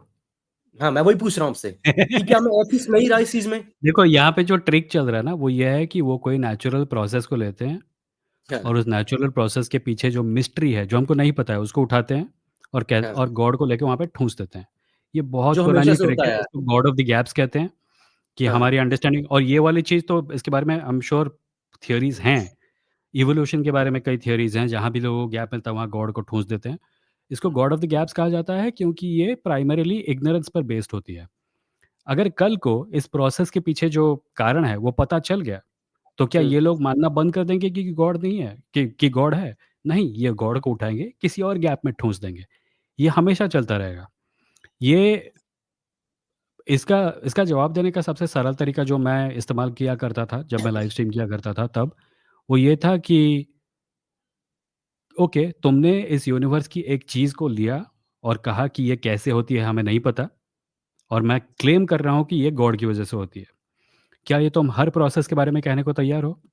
क्या ऐसा हम्म, कुछ भी है इस यूनिवर्स में जो गॉड कॉन्शियसली नहीं कर रहा है? अगर अगर इसका जवाब हाँ है कि हाँ, गॉड सब कुछ कॉन्शियसली कर रहा है, तो दुनिया में जितनी ट्रेजेडीज़ हो रही हैं इंक्लूडिंग वो चीज़ें जो तुम पसंद नहीं करते, वो भी गॉड कर रहा है कॉन्शियसली। यानी मैं एथिस्ट हूँ, ये भी गॉड कॉन्शियसली कर रहा है। तुम्हें हम्म, मुझसे झगड़ना नहीं चाहिए, राइट? क्योंकि तुम्हारे हिसाब से गॉड सब कुछ कर रहा है और गॉड ही मुझे एथिस्ट बना रहा है, राइट? पर अगर तुम्हारा ये मानना है कि कुछ चीज़ें गॉड नहीं कर रहा है और नहीं कर सकता है और अपने आप होती हैं और नेचुरल कारणों से होती हैं, तो तुम ये डिफरेंशिएशन कैसे करते हो कि कार्बन वो एटम्स के अंदर वाला जो फिनोमेनॉन है, ये गॉड ने हम्म, किया, पर एक हम्म। छोटे बच्चे को जो कैंसर हुआ है, वो गॉड ने नहीं किया है। ये तुमको कैसे पता चलता है? या तो गॉड सब कुछ कर रहा है, in which case you should not have a problem with anything, या तो गॉड कुछ चीज़ें कर रहा है, पर कुछ चीज़ें नहीं कर रहा है और अगर ऐसा है, तो तुम्हें कैसे पता कि वो कौन-सी चीज़ें हैं? सो ये ठीक है। जब मैं आपको वही वही बात आपको दोबारा बोलना चाह रहा हूँ कि हमने किसी चीज को एक्सेप्ट कर लिया, मान लो मैंने इस बात को एक्सेप्ट कर लिया कि जो क्वांटम फ्लक्चुएशन होते हैं सपोज दैट, या फिर बिग बैंग हुआ है, इस प्रकार की जो घटना है किसी न किसी चीज की वजह से हुई है जिसका हमें कोज नहीं पता है। हुँ, और ये चीज मैं क्यूरियसनेस जानना भी चाहता हूँ, और लेकिन मैं इसके पीछे किसी क्रिएटर की कल्पना नहीं कर रहा हूँ, हुँ। क्यों ठीक करोगे? है। कोई कारण ही नहीं है करने का। अगर कोई मैं चीज़ वही नहीं बोल रहा हूँ। पता अगर कोई चीज़ हाँ, नहीं पता, तो ये बोलोगे नहीं पता। वहाँ पे हाँ, क्रिएटर को ठूँसने का क्या कारण है एक्सेप्ट कि तुम अपने धर्म की पावर बढ़ाना चाहते हो? एग्जैक्टली दिक्कत यही होती है। अब मैं ये वाली बात क्यों बोल रहा हूँ कि मैं ऐसे कई सारे लोग, काफी सारे ऐसे थीस्ट लोग थे जिनसे आस्तिक लोग थे, उनसे मैं मिला, तो वो उन्होंने अपने आप को बचाव करने के लिए एक प्रकार का एक ऐसा नेट क्रिएट किया है कि इस नेट पर बॉल आएगी तो इस पर टकरा के वहीं रुक जाएगी, इससे आगे नहीं आएगी। वो नेट क्या है? वो नेट ये है कि हम एक काम करेंगे कि हम धर्म ग्रंथों को तो बिल्कुल खारिज कर देंगे एक बारी को, या फिर जब भी आस्तिक और नास्तिक की डिबेट होगी तो हम धर्म ग्रंथों पे बात नहीं करेंगे, ठीक है? हम क्या करेंगे, हम सीधे जाएंगे फिर यूनिवर्स के लेवल पर, हुँ। है ना? हम यूनिवर्स के लेवल पर पहुंचते हैं, हम उनकी बात नहीं करेंगे, वो यहां पर जाके हम फंसा देंगे, है ना? तो ये जो टैक्टिक्स वो इस्तेमाल करते आ रहे हैं, तो मुझे लगा कि इसके ऊपर बात करनी काफी जरूरी है। और इसलिए मुझको वो वो लोग बोलते यूनिवर्स हैं के कि लेवल पे भी बात करते नहीं हैं एक्चुअली। ये तुमने कहा ना कि ये लोग यहाँ खड़े हैं, एक नेट लगा देंगे, बॉल टकरा जाएगी, आगे नहीं आ पाएगी। हो असल में हाँ। वो नहीं रहा है, बॉल आ भी रही है, उनके मुँह पे लग भी रही है, वो गिर भी रहे हैं और नीचे पड़े-पड़े बोल रहे हैं कि हम जीत गए। ये metaphor doesn't work at all. ये लोग यूनिवर्स के लेवल पे नहीं जा रहे हैं, ये लोग अपने ख़याली पुलाव बना रहे हैं। क्योंकि अगर ये यूनिवर्स के लेवल पे जाएँगे, तो हाँ, इनको सिर्फ़ एक ही चीज़ मिलेगी, वो ये है कि कुछ सवाल हैं जिनके जवाब हमारे पास नहीं है। या हम्म, तो अब तक नहीं है या शायद कभी नहीं होंगे। और जब जवाब नहीं है, it makes more hmm, sense to say जवाब नहीं है, instead of hmm. Taking some imaginary entity and shoving it in there. That is all. यहाँ पे और कुछ नहीं हो रहा है। ये ज़्यादा कॉम्प्लेक्स नहीं है। बस क्लेम किए सो जा रहे हैं। सपोज दैट मैं एक इसी इसी सवाल में एक एक सवाल और ऐड कर रहा हूँ, पूछना भी हुँ। चाह रहा हूँ और जानना भी चाहता हूँ कि मान लीजिए जैसे कि मैंने बताया कि मैं ऐसा एथिस्ट हूँ कि मैं उस भगवान को नहीं मानता हूँ जो आजकल हम एक बेसिक जो बेस है, ठीक है? लेकिन मैं ये समझता हूँ कि हाँ, ऐसा कुछ कॉज़ रहा होगा जिसकी वजह से चीज़ें हुई हैं। तो क्या मैं एग्नोस्टिक बन गया? You are agnostic to the level that you are willing to accept that you don't know, sure. पर मैं इसीलिए अपने आप को एग्नोस्टिक एथियस्ट कहता हूँ। ऐसे हुँ। लोग हैं जो कहते हैं कि एक एग्नोस्टिक और एक एथियस्ट ब्रॉडली सेम कैटेगरी में हैं। ऐसे लोग भी हैं जो कहते हैं कि एग्नोस्टिक्स एंड एथियस्ट अलग-अलग कैटेगरीज़ हैं। मैं पर्सनली ये मानता हूँ कि इससे फ़र्क नहीं पड़ता, as long as you are not theist. If you are not a believer, you are automatically in the category of agnostic slash atheist. अगर किसी को एग्नोस्टिक डैश एथियस्ट से प्रॉब्लम है, तो डैश को हटा के बीच में स्लैश लगा लो भाई, क्या फ़र्क पड़ता है? अच्छा, आपसे मैं पूछ रहा हूँ, आपको क्या लगता है कि मैं आप इसका एक फिगर आउट करना चाह रहा हूँ, लास्ट में लोगों को कंक्लूजन मिल जाए। आपको क्या लगता है कि इस यूनिवर्स को, इस दुनिया को, इस ब्रह्मांड को किसी ईश्वर ने बनाया? हाँ या ना में? मुझे नहीं पता। नहीं पता। फिर आप हुँ। एग्नोस्टिक हो सकते हो। क्योंकि जितना मैं समझ पाया हूँ, क्योंकि नहीं, नहीं, सुनो मैं ये बोल रहा हूँ कि ये सवाल ही क्यों आ रहा है कि कोई गॉड है? ये ये सवाल सवाल आ ही क्यों आ रहा रहा है। है कि कोई गॉड है? ये एक क्लेम है। वो लोग क्लेम कर रहे हैं कि गॉड है। उनके क्लेम को नापने की मशीन बनाकर हमें अपने आप को नापने की ज़रूरत नहीं है। हुँ, अगर हुँ, कोई हुँ। कहता कि ब्रह्मांड को एक घोड़े ने बनाया है और मैं कहता आई डोंट नो ब्रह्मांड को किसने बनाया है, तो क्या मैं घोड़ाइस्ट बन गया? हाँ। नहीं ना। अगर कोई कहता कि यूनिवर्स को हुँ, किसी ट्रांस डायमेंशनल एलियन ने पाद मारकर बनाया हो और मैं कहता कि मुझे नहीं पता यूनिवर्स कैसे बना, तो क्या मैं हुँ, ए ट्रांस डायमेंशनल पादमारिस्ट बन गया? हुँ, ये जो वर्ड है ना, ये जो कॉन्सेप्चुअलाइज़ेशन है, ये ही बायस क्रिएट करता है। ये हमें ये जताता है कि गॉड एक चीज़ है हुँ। और गॉड को सेंट्रल बना के तुम्हें अपने आप को डिफाइन करना होगा। तुम या तो इस तरफ हो या तो तुम उस तरफ हो। मुझे नहीं पता, बात खत्म। भाड़ में गया तुम्हारा गॉड और तुम्हारे क्लेम्स। अच्छा, एग्नोस्टिक एथिस्ट होना या फिर एथिस्ट होना, आपको लगता है कि रिलिजन के अगेंस्ट है या फिर एंटी रिलिजन है? हो सकता है बट नॉट नेसेसरीली। ऐसे लोग हैं जो रिलिजियस हैं पर गॉड को नहीं मानते या अपने आप को थीइज़्म और एथिज़्म की पैरामीटर पर नापते नहीं हैं। नहीं, मतलब ये कैसे हो सकता है कि व्यक्ति रिलिजियस हो लेकिन वो फॉर ए एग्ज़ाम्पल एक बहुत ही छोटा-सा धर्म है जो कि शायद यूरोप या कहीं माना जाता है। इसको क्या कहते हैं? एथियोपेगनिज़्म कहते हैं। ओके। एथियोपेगनिज़्म मतलब तुम भगवानों को नहीं मानते, देवता को नहीं मानते, पर तुम्हारे हुँ, बहुत सारे देव-देवता हैं। पर वो सब हैं? सिंबल्स हैं, वो सब सिंबल्स हैं, जैसे हाँ, स्टोरी बुक कैरेक्टर्स हुँ, हुँ, जो प्रकृति के सिंबल हैं। तो you can have a wind God, but you don't really believe in the wind God. You hmm, worship the wind God क्योंकि तुम प्रकृति के प्रति ग्रैटिट्यूड दिखाना चाहते हो, कि मेरे पास साँस लेने को हवा है। और मैं हुँ, हुँ, मैदान में खड़े होके हवा से बातें करने की जगह एक प्रतिमूर्ति बनाऊँगा और मैं उससे बातें करूँगा ताकि मैं अपने ग्रैटिट्यूड दिखा सकूँ। सो वो लोग अपने हुँ। आप को एथियो पेगन कहते हैं क्योंकि एथियो जो है वो एथियस्ट से आता है। एथियस्ट के साथ-साथ पेगन भी। राइट? Okay, okay, okay. मूर्ति पूजा करते हैं, पर जिन चीज़ों को पूजते हैं, उनको असल में मानते नहीं हैं। वो वैसा ही होता है जैसे कॉमिक कॉन में कोई बैटमैन की कॉस्ट्यूम पहन के गया है, वो बैटमैन को नहीं मानता है। वो बैटमैन एग्ज़िस्ट हुँ। करता है, वो नहीं मानता, पर वो अपने आप को बैटमैन के रूप में एक्सप्रेस करता है, क्योंकि उस इमेज में उसको कोई सिम्बोलिज़्म मिलता है, जिसके साथ वो रिलेट कर सकता है। वैसे ही। अच्छा, मैं पूछना चाहता हूँ, क्योंकि हुँ। मैं शायद क्या पता आगे ऐसा मैं काम कर दूँ। एथिस्ट और थीस्ट की डिबेट होना मैंडेटरी है? डिपेंड करता है आप किससे डिबेट कर रहे हो। जो सी होते हैं उनके साथ डिबेट मत करो। तो भाई ऐसे तो एथिस्ट व्यक्ति के लिए जितने भी थीस्ट हैं वो सी ही हैं। नहीं, not necessarily. No, no, no, I और डोंट थिंक सो। थीस्ट के सी लिए ऐसे एथिस्ट लोग ऐसे लो लिसन मैं तुमको बताता हूँ, हुँ, किससे डिबेट करना है इसको जानने का एक बहुत सरल तरीका है। फॉर एग्ज़ाम्पल हुँ, फिलोसोफर्स एक-दूसरे से डिसएग्री करते हैं, साइंटिस्ट एक-दूसरे से डिसएग्री करते हैं, पर वो हाँ, लोग हाँ। एक-दूसरे से डिसएग्री करते समय, "ए मैं तेरी लुंगी उतार दूँगा, मैं तेरी दुकान बंद मैं करवा दूँगा", ऐसे नहीं बात करते। मैं कभी-कभार सोचता हूँ इस चीज़ को लेकर, आपने 3 साल तक ये वाला काम किया है कि आपने डिबेट्स की हैं लोगों से, एथिज़्म और थीज़्म को लेकर, एग्नोस्टिस्ट को लेकर। तो मुझे ऐसा लगता है कभी-कभी कि अगर सपोज़ दैट कि हम डिबेट करना छोड़ देते हैं, बातचीत करना छोड़ देते हैं, जैसा आपने बताया कि अगर कोई ऐसा व्यक्ति आ रहा है कि तेरी लुंगी उतार दूँगा वाला, तो उनसे डिबेट करना बेकार है ना? लेकिन अगर मैं सिर्फ़ डिबेट करता रहूँ, लोगों को समझाता रहूँ या फिर समझाऊँ ना, बस मैं मेरी हुँ, बात कहूँ, अगर उनको समझ आती है तो ठीक है वरना नहीं। तो ये चीज़ मुझे ठीक लगती है लेकिन इसमें एक प्रॉब्लमैटिक चीज़ क्या होती है कि एक ही हमारे आर्गुमेंट्स बार-बार रिपीट होते हैं, है ना?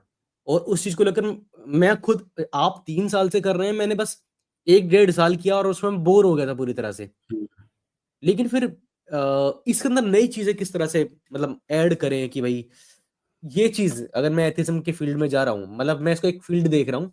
जैसे कि एक फ़ील्ड कैसे? जैसे कि बहुत सारे बाबा होते हैं अपने-अपने धर्मों हुँ, के, हुँ, मैं हुँ, हुँ। एथिज़्म का बाबा बन गया। लेकिन मेरा उद्देश्य है पाखंड में डालना नहीं है। हुँ, मेरा उद्देश्य कुछ और है। मेरा उद्देश्य है कि लोगों को रैशनली और साइंटिफिक टेम्परामेंट की तरफ एनहांस करना। तो अपने आप को ना मोटिवेट रखने के लिए मतलब वैसा मोटिवेट नहीं कि सीखने के लिए और चीज़ें। हमें हुँ। किताबें पढ़नी पड़ती हैं, बहुत सारी चीज़ें पढ़नी पड़ती हैं। तो आपको क्या लगता है कि क्या करना बहुत इम्पोर्टेंट है? फिर अगर मैं आपको दोबारा कहूँ कि आपको डिबेट स्टार्ट करनी है, तो आप उसको किस तरह शुरू करना चाहोगे? देखो मैंने डिबेट्स तो दोबारा स्टार्ट उस फ़ॉर्मेट में नहीं करनी है जिस फ़ॉर्म में मैं किया करता था।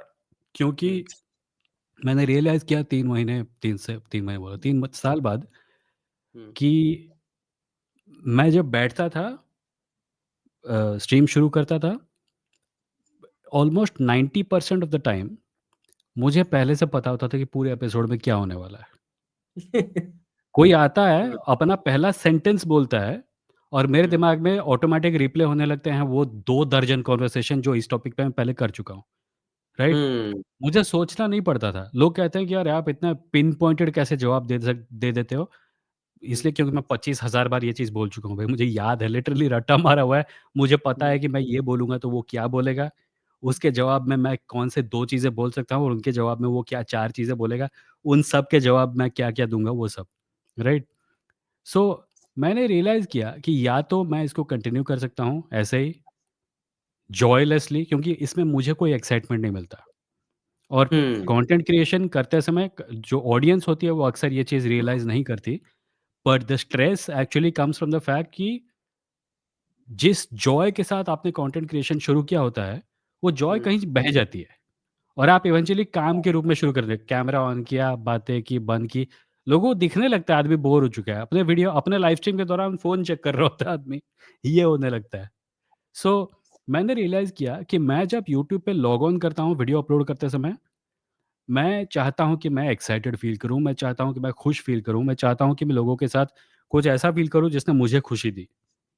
हुँ, और इसीलिए मैंने अपना अप्रोच बदला क्योंकि देखो एक चीज़ तो तुम भी नोट करोगे कि हमारा काम इन धर्मगुरुओं से ज़्यादा मुश्किल है। उनको कुछ नहीं करना पड़ता, उनको कुछ बस नहीं बोलना करना पड़ता पड़ता उनको। है। उनको घंटा नहीं करना पड़ता, आओ, बैठो, बड़बड़ाओ किसी भी चीज़ के बारे में, लोग हाथ जोड़ के 4 घंटे सुनेंगे। हम साला एक एक तुमको याद है एक पाकिस्तानी यूट्यूबर था जिसका रिस्पॉन्स वीडियो मैंने बनाया था 3 घंटे का। पाकिस्तानी मूवी नहीं, पाकिस्तानी मौलवी नहीं, एक और था वो पाकिस्तानी मौलवी तो फिर भी एथिस्ट है, ये कोई इस्लामिस्ट था, जिसने ट्रांस लोगों के खिलाफ हाँ, गॉट इट, गॉट इट, मतलब got it, got it. Right? हाँ, उस वो कोई उस स्कॉलर थे, उसने मतलब इस्लामिक स्कॉलर था कोई व्यक्ति वो। कुछ तो था वो, जो भी था। हाँ। मतलब I don't mean to like uh, say anything specific about a person. मैं बस ये हुँ, बोल रहा था कि उसने अपना वीडियो बनाया जो 15 मिनट या 20 मिनट का वीडियो था, उसमें उसने 6 दर्जन झूठ बोले और चला हाँ, गया। उसको डिबंक करने में मेरा 3 घंटे का वीडियो बना। वीडियो था 3 घंटे का, रिकॉर्ड हुँ। किया मैंने शायद 6-7 घंटे तक और फिर उसको एडिट किया और हर हर चीज़ के बारे में रिसर्च किया, राइट? उसको ख़त्म करके अपलोड करने के बाद अगर मैं भगवान में विश्वास करता ना तो मैं प्रार्थना कर रहा था, हे ईश्वर प्लीज़ उससे इसका रिस्पॉन्स मत बनवाना। क्या मैं वो इसलिए कर रहा था क्योंकि मुझे डर था वो मुझे डिस्ट्रॉय कर देगा? नहीं, मैंने उसको डिस्ट्रॉय कर दिया था, पर मुझ हाँ, में ताकत नहीं थी और 8 मैं घंटे बैठ के उसके झूठों को फिर से सीव करके उसका रिस्पॉन्स बनाने की। नहीं, ये बड़ी ऑडियंस प्रो हमारी हाँ? मुझे भी इस बात का डर लगता है इंस्टाग्राम पे कभी क्या होता है कि मैंने बाय चांस किसी को डिबंक कर दिया, मेरे को बस ये डर लगता है यार तुम दोबारा मत बना दियो। क्योंकि मैंने 3-4 क्योंकि मिनट का वीडियो बहुत मुश्किल से एग्ज़ैक्टली बनाया। ये ऑडियंस अक्सर रियलाइज़ करती नहीं है और मुझे हाँ, लगता है कि ऑडियंस को रियलाइज़ करना चाहिए, सर इसका बैंड बजा दीजिए, सर इसने ये बोला इसके बारे में एक बना दीजिए। ये जो हमारे देश में कल्चर है ना तमाशबीन कल्चर, 2 साइकिल हुँ, टकरा जाती है, 4 लोग आ जाते हैं लोगों को पीटने के लिए। ये उसी हाँ। का एक्सटेंशन है मुझे लगता है, क्योंकि ऑडियंस को पता नहीं चलता कि एथिस्ट हुँ, कंटेंट क्रिएटर को एक्चुअली कितना ज़्यादा काम करना पड़ता है, कितना ज़्यादा। हुँ, तुम अगर एथिस्ट के रूप में वो करोगे जो धर्मगुरु करते हैं, जो बाबा गौरी करते हैं ना, तो आके 4-5 चीज़ें बोल दो और निकल जाओ, तो तुम्हारी ऑडियंस तुम पे कूद पड़ेगी। क्योंकि हमारी ऑडियंस भी इतनी एजुकेटेड है कि उसको हमसे ज़्यादा उम्मीदें हैं, राइट? सो हुँ, ये जो प्रोसेस है ना, मैंने रियलाइज़ किया कि श्योर ये मैं कर सकता हूँ और ये करूँगा तो व्यूज़ बढ़ेगी, सब कुछ आएगा। Hmm. But there is no joy in it for me. ऐसे ही मतलब हुआ एक यूट्यूबर हैं हुँ, और उनके मैंने काफ़ी सारे वीडियोज़ देखे थे। तो उन्होंने काफ़ी सारे क्लेम किए कि भई बहुत सारे साइंटिस्ट के नाम लेकर कि भई एडवर्ड श्रोडिंगर हैं एक हाइज़नबर्ग हैं, एल्बर्ट आइंस्टीन हैं, उनको कई सारी किताबों की कोट करी और बताया कि उन्होंने ऐसे-ऐसे वहाँ पर भगवद गीता के बारे में बड़ी बड़ी वाह-वाही की है। और हुँ, उन्होंने बोला है कि we are fully influenced by Vedas, we are fully hmm, influenced hmm, by hmm. ये। अब मैंने कहा यार उसने यार भाई कॉन्फिडेंस का लेवल तो बहुत अच्छा था। मैं दीपक कुछ तो ऐसा होगा यार, क्या पता हो। मैंने 3 दिन लगाकर वो किताबें पहले ढूँढी। एसएमएस किए, मैंने कहा सर मुझे ये वाली किताब चाहिए, ये वाली किताब चाहिए। और जब मैंने उस पर्टिकुलर पेज के ऊपर पहुँचा, तो बात वो थी ही नहीं जो बात होनी चाहिए थी। तो ये ये ये बात एक सही ये है एक कि चीज़ बड़ी करते हैं ये लोग मेहनत और पता है? कॉम्प्लिकेटेड चीज़ है। ये लोग क्लेम करेंगे हुँ। और साथ में बुक के साथ पेज नंबर भी देंगे और वो पेज नंबर अक्सर बकवास होता है। कभी-कभी इनका हाँ, क्लेम सच निकल जाता है पर वो पेज नंबर झूठ होता है, राइट? हाँ, और ये करते किस लिए पता है? ये कॉन्फिडेंस हाँ, बिल्डिंग मेजर है। कि अगर हाँ, मैंने हाँ, हाँ। पेज नंबर भी दे दिया, तो सोचो मैं कितना कॉन्फिडेंट हूँ इस चीज़ को लेके, तुमको चेक करने की ज़रूरत नहीं है। ये सुधांशु कार्ड त्रिवेदी। हाँ, बिल्कुल वो करता है और भी बहुत लोग करते हैं। एक व्हाट्सएप फॉरवर्ड आया था, जिसमें लिखा था कि हमको भारत का नाम इंडिया नाम हटा देना चाहिए, सिर्फ़ भारत रखना चाहिए और इसका कारण ये है कि ऑक्सफोर्ड डिक्शनरी के इस पेज पे इंडिया शब्द का मतलब दिया है, वो लोग जिनसे कुछ तो घृणा करनी चाहिए, वैसा कुछ, जो कि बकवास हाँ। है। इंडिया नाम सिंधु वर्ड्स आता है, राइट? सो हुँ। पेज नंबर दिया क्यों था? पेज नंबर दिया था ताकि लोग चेक ना करें। अरे हाँ, बोल रहा तो सही से बोल रहा हूँ, कॉन्फिडेंस तो हाँ, देखो भाई का। तुमको हुँ। लगता है वो झूठ बोल रहा होगा और पेज नंबर दिया है, कोई भी उसको जाके झूठा साबित कर सकता है। ऑब्वियसली मैं नहीं करूँगा क्योंकि मुझे लगता है कि ये झूठ नहीं बोल रहा है। पर तुम जाओ पेज नंबर खोलो वो नहीं मिलेगा। ये पेज नंबर का ट्रिक मैंने बहुत देखा है, बहुत देखा ऐसी है। कई सारी हैं, मतलब मैंने पता हाँ, मेरे एक ऐसे में एक डिबेट में था और ये बिल्कुल सही बोल रहे हो। तो मैं रिकॉल नहीं कर पा रहा हूँ उस डिबेट में क्या था एग्ज़ैक्टली, कुछ था ऐसा ही। तो मैंने ऐसे ही साइंटिस्ट का एक नाम लिया, रैंडमली साइंटिस्ट का मैंने नाम लिया कि चाइना से एक फिलोसोफर रहे हैं और ये जिंगटोंग फिलॉसफी ऐसा कुछ मैंने बोला था। मुझे एग्ज़ैक्ट और वो रिकॉर्डेड नहीं है, दिक्कत ये है। तो और उसने मैं बोला कि उन्होंने उन्होंने तो ऐसी-सी बात बोली है कि ईश्वर के बारे में कि ईश्वर को कभी तुम साबित ही नहीं कर सकती हो, एनी हाउ अगर तुम फिलॉसफी की बात कर रहे हो, ठीक? तो वो बिल्कुल शांत बैठ गया बंदा कि उसको पता था कि मैं कॉन्फिडेंस में रहता था। उसने उस अपनी किताब में लिखा है और ऐसा ऐसा व्यक्ति कोई एक्जिस्ट ही नहीं करता है। मैं कहा तू ढूँढता रहे अब। अब तुम भी मेहनत करो थोड़ी-सी। तो ये सीन मेरे से अगर हम खुलता लोग है। करना चाहें अगर हम लोग हाँ, करना चाहें, तो इस लेवल का काम जैसे कि ये धार्मिक यूट्यूबर वगैरह करते हैं, हमारा लाइफ़ बहुत आसान हो जाएगा। पर साथ ही साथ हाँ। हमारा ऑडियंस भी हमको छोड़ के चला जाएगा। हमारा काम सही बात। वो काम है, जो या तो तुमको 7 घंटे दीवार पर सर पीट के करना पड़ेगा, हाँ, या तो नहीं करना है। और मैं ट्रू। बहुत दीवार पे सिर पीट चुका था 3 साल तक। मैंने सोचा कि हुँ, जिन क्लेम्स के जवाब मैंने साल नंबर 1 में दिए थे, मैंने वही वही उन्हीं क्लेम्स के जवाब आज दे रहा हूँ। और अगर ये मैं हुँ। और 8 साल, 9 साल करूँगा, तो भी मैं वही करता रहूँगा। सो विमो भाई, बातचीत तो हम काफ़ी लंबे टाइम से कर ही रहे हैं, तो हुँ, हुँ। लास्ट कुछ सवाल हैं, कुछ जानना चाहता हूँ ताकि आपके लोग जो हैं वो सुन लें कि हाँ, दीपक भाई ने पूछा था कुछ। क्या लगता है कि सोशल मीडिया पे कोई दोबारा लौट कर आएँगे? मैं जो प्रोजेक्ट पे काम कर रहा हूँ, जो लिख रहा हूँ, जब वो कंप्लीट हो जाएगी, तो उसको प्रमोट करने के लिए मैं इंस्टाग्राम पर लौट सकता हूँ, and that is the main reason मेरा अकाउंट डिलीट नहीं है। पर मैं हुँ, इंस्टाग्राम पे उस प्रकार का कंटेंट अब शायद नहीं बनाऊँगा जैसे पहले बनाता था, क्योंकि मैं वही कंटेंट अपने यूट्यूब पे डालना चाहूँगा, क्योंकि मैं अपने हुँ, यूट्यूब चैनल को ग्रो करके एक्चुअली अपने आप को सस्टेन कर सकता हूँ। इंस्टाग्राम के बारे में हुँ, ये मैंने तब भी कहा था अ, कि इंस्टाग्राम तुम्हारे अंदर से बहुत कुछ लेता है, पर तुमको एक्चुअली उतना देता नहीं है। हुँ, हुँ, हुँ, तो हुँ। ये वन वे हो जाता है। तुम इंस्टाग्राम पे जाके मार्क ज़करबर्ग को 10 गालियाँ दोगे, उसी को ज़्यादा पैसे बनेंगे, तुम्हारा कुछ फ़ायदा नहीं होगा। हाँ, सो हाँ, हाँ। मुझे सोशल मीडिया से प्रॉब्लम बहुत सारी हैं, उनमें से एक तो ये है, दूसरी ये है कि वो अटेंशन को फ्रैगमेंट करती है। तुम हुँ, तुम बेसिकली तुम हर रोज़ अपना सोशल मीडिया फीड खोलते हो और तुम देखते हो वो चीज़ें जो सब लोग जिसके बारे में बात कर रहे हैं, और फिर तुम हुँ, भी उसी चीज़ के बारे में बात करने लगते हो, और हम सब मिलके 4-5 टॉपिक्स के ऊपर सिमटे रह जाते हैं। और अगर कोई चाहता है कि वो डिस्कोर्स को कंट्रोल करे, तो उसको बस सोशल मीडिया फीड पर कंट्रोल करना है, और ये सरकारें ऑलरेडी कर रही हैं। वो लोग खुद टॉपिक्स इंट्रोड्यूस करती हैं, वो लोग खुद डिस्ट्रैक्शन वाले टॉपिक इंट्रोड्यूस करती हैं, ताकि आज पूरे देश में, न्यूज़ में, सोशल मीडिया में, घरों में, दफ्तरों में, स्कूलों में, कॉलेजेस में इन 5 चीज़ों पर बातचीत हो और किसी चीज़ पर बातचीत ना हो। तुम लोग यहाँ पे हिंदू-मुस्लिम करते रहो, हम वहाँ पे तुम्हारे स्कूल तोड़ के वहाँ पे होटल बनवाएँगे।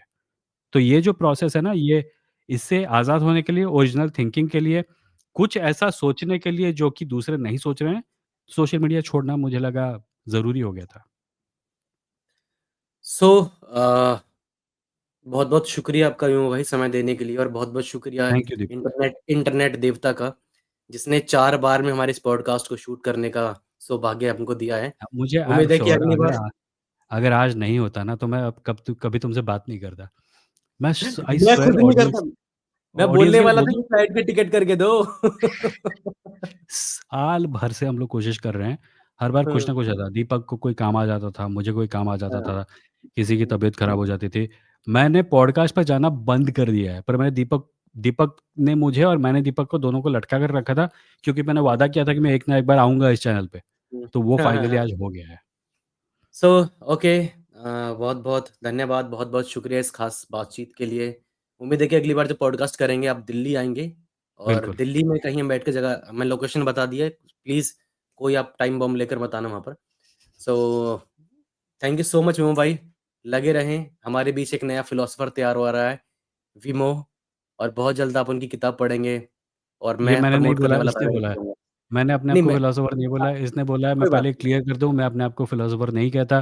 मुझे पक्का भक्त यकीन बोल है देते कोई ना हैं, कोई सी भक्त आके बोल बोलेगा देते हैं। फिलॉसोफर फिलॉसोफर तो प्लेटो भक्त था। नहीं, भक्त तो बोल देते हैं ना, भक्त सांसारिक दृष्टि से भक्त जो है वो पागल समान ही होता है। ये किसी टीवी सीरियल का डायलॉग था। ओके, ये हाँ, लाइव ठीक है। Stream bye-bye. एंड